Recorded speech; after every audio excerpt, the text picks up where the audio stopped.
Hey, how's it going? This is in response to Never Enough Ammo's video about the people versus the militia and something like that. I've got some comments on this. I've recently, now that I've got it quantified, the argument is the National Guard the militia that the Second Amendment, because a lot of liberals in the anti-gun argument will state, well, the National Guard's a militia. If you're not in the National Guard, and they sound fucking retarded when they say it. But the truth of the matter is that they know shit about the law. The National Guard is not the militia. If it was the militia, it would be called the militia. Okay, that's fucking right there. Okay, so at any rate, the militia is basically volunteers, citizen volunteers who have a moderate amount of training or are prepared to receive training and stuff like that in defense of their community or state. That's basically the way I see it. Now, the Second Amendment says a militia being necessary to the security of an independent state, the right of the people to keep and bear arms shall not be infringed. Basically, it's joining the two together. You couple the Second Amendment with USC 10, Chapter 13. Look that up, USC 10, Chapter 13. And it basically states in there the National Guard, like reservists, and then on the very bottom it says any person between a certain age capable of bearing arms in defense of the state is part of an unorganized militia. So technically, the Second Amendment, even though it uses the word militia, does apply to the people. And within that category, I fall. So technically, legally, if you look at USC 10, Chapter 13, I'm part of the unorganized militia, and I have firearms, so I'm capable of bearing arms in defense of the state. They knew that a standing army, which was a progression, it's a natural evolution of military, the way things progressed. We needed a standing army at the time, so we developed one. But the Founding Fathers abhorred the idea of a standing army because they knew that a standing army will follow the instead of being more involved with their communities and stuff like that, instead of being called to service once a year or whatever like that for drills, they would be more apt to follow an illegal order simply because it's an order. And they knew this because the British Army, look what the British Army did. They burned houses, killed people, raped, and stuff like that, all because they were ordered to do that. The standing army is the bane of liberty, is what they call it, is what the Founding Fathers said.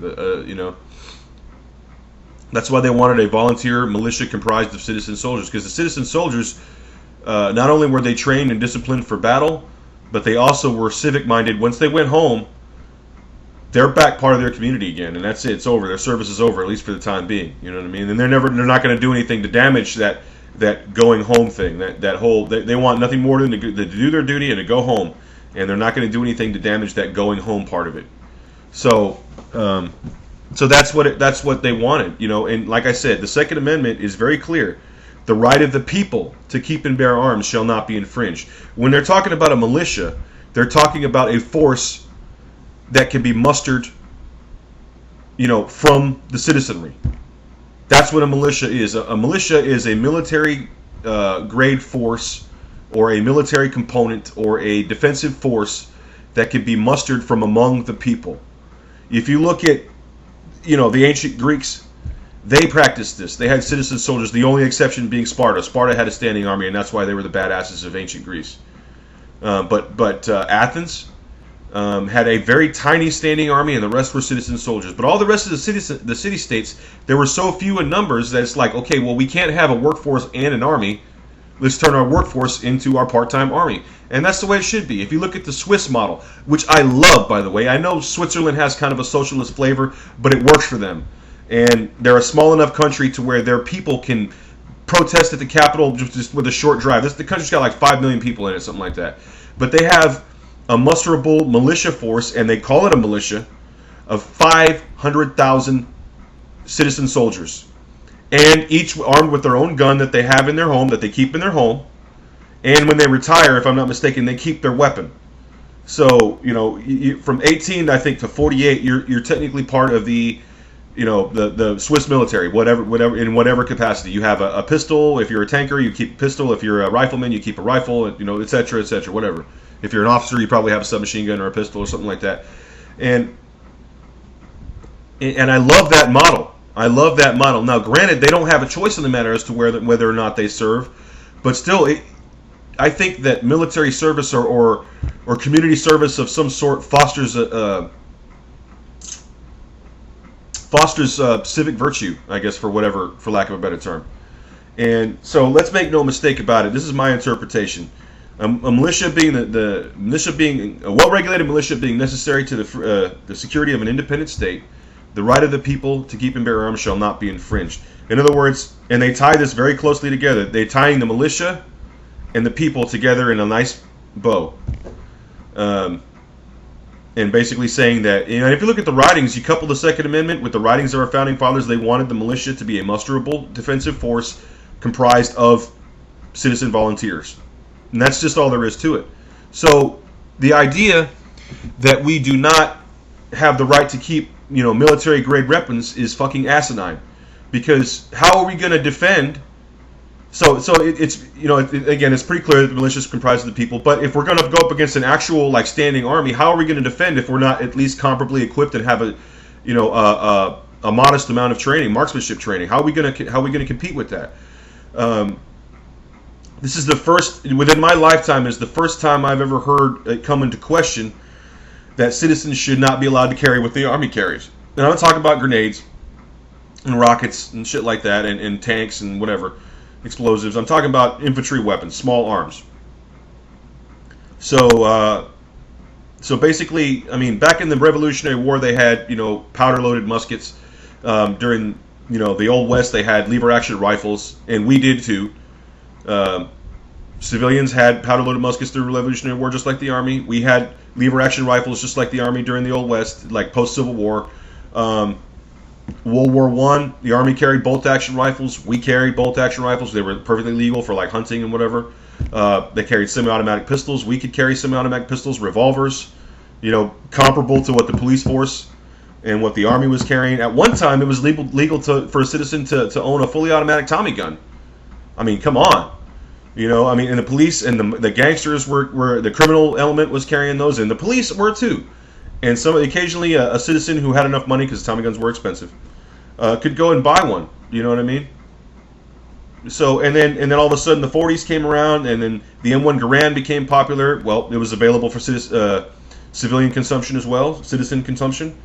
And then Vietnam came, AK-47, AR-15. The Army had those, and the armies of Russia and in Vietnam had those. We could have them too. And now all of a sudden we hit the 70s. And bam, a citizen shouldn't be allowed to carry what the Army carries. What? We've been allowed to before, and society didn't destroy itself. See, the argument that gun control reduces crime is already been proven false. It's false. It's absolutely false. People stab, people hit with rocks, people kill, they rob, they mug, they rob, they mug, they break into houses. Look at England. Is England free of crime? No, they are not. In fact, you're 4 times more likely to get mugged in London than you are in New York City. When they banned guns in Australia, the crime went up overnight. Home invasions doubled literally overnight. So the idea that gun control reduces crime is statistically proven wrong. So that's not even an argument. The idea, and this is what I think, the founding fathers also were firm believers that the citizenry was the final and absolute check on the elected government. If the elected government turns into a tyrannical dictatorship, the people should be armed to defend themselves from such a dictatorship. If you looked at George Washington, Thomas Jefferson, they talked openly about revolution and removal of the government at large and installation of a new government. It's even in the Declaration of Independence.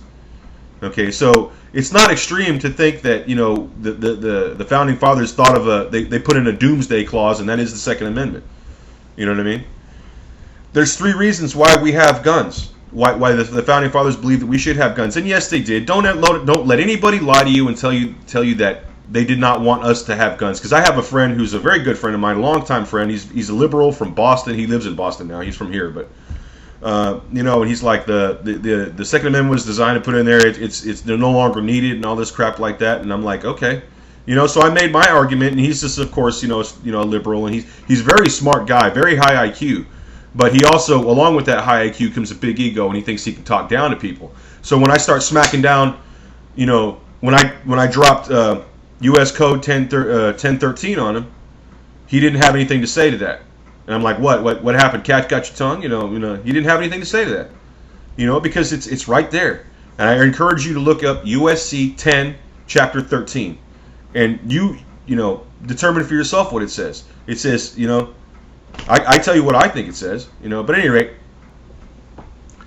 I don't know if I've added anything to the discussion, but I think that there is no delineation between the militia and the people. The militia is comprised and made up of citizen volunteers who have their own weapons. It was this way in the Revolutionary War. In fact, 40% of the colonial force against the British was comprised of citizen volunteers. They didn't even have uniforms. They didn't have uniforms, and they had their own private weapons. They did not have to be issued weapons. So what does that tell you? In cases of national emergency, people need to be able to step up. And this has happened where an entire town, I think it was up in Oregon during World War II, an entire town showed up at town hall. They told all the men to show up at town hall with their firearms, and they all got deputized by the town sheriff. In times of emergency, you need citizen volunteers, and you need to bring them under the authority of your local defense force or whatever, defensive force, police force, militia, whatever. That's how it is. We need to, in times of crisis, the citizenry needs to be involved in its own defense. And what better way to do that than actually swear them in and say, okay, you are now charged with the duty of guarding your street or your block, or you're now charged with the duty challenge anybody, and if necessary, use force. You know what I mean? You need to be able to involve the citizenry in their own defense. We can't always rely on the police, and we can't always rely on the army. As I've said before, it takes a minute for a woman to be strangled to death by a 250-pound man, but it takes the police 3-4 minutes to get there. What are they? They're going to get there just in time to put the chalk around her body. Whereas she can pull a revolver and gun this guy down. Happens all the time. A woman, there's a video, I'm going to put a link to the video down below, of a young woman who defended her baby. This guy was breaking into her house, and she pulled a shotgun out and blasted his ass. That's the way it should be. You know what I mean? The third ranking reason, and probably the most common reason, is that we have the Second Amendment, is that we can defend ourselves from the petty criminal bent on harming us, breaking into our home, killing us, stealing our stuff. The second reason is so we can defend ourselves against the foreign invasion, which has happened, by the way. For those of you who say, oh, we can defend ourselves, this never happened, we're never going to get invaded, it's already happened. Dumbasses. Study your fucking history. The War of 1812, we had kicked the British out, and they came back. We were already a country, we're the United States of America, and the British came back and landed and shot at us and burned the White House down. We were invaded by a foreign power, the British. Okay? And the most important reason, probably the highest reason, it's the most radical sounding reason, but our founding fathers, if you look at their writings, they were pretty hardcore dudes. Was that so the people can defend themselves against their own government should their government become murderous and tyrannical, like the British were. The British were killing citizens. They were just killing them. And some would argue that state of existence exists today. Our government has just gone completely crazy, and therefore we should be ready. I'm kind of in that camp myself. I'm not prepared to go out and do anything, but I mean, I don't give a shit if you have a uniform or not. I mean, like, if what happens at Katrina happens in Texas, just because you're a cop doesn't mean I'm going to let you in. And I don't acknowledge martial law. There's no constitutional provision for martial law that I'm aware of. Correct me if I'm wrong. I'm not going to let you in. I don't care if you're a cop, if you have a shiny badge, or if you've got automatic weapons. I'm not going to let you in. You're not coming in. At least not. I'm not going to willingly let you in. But so you draw from that what you will. At any rate, God bless you guys. I will have no king but Jesus Christ, and I hope you guys enjoyed the video. I hope I gave you guys something to talk about, think about, and I'll talk to you later.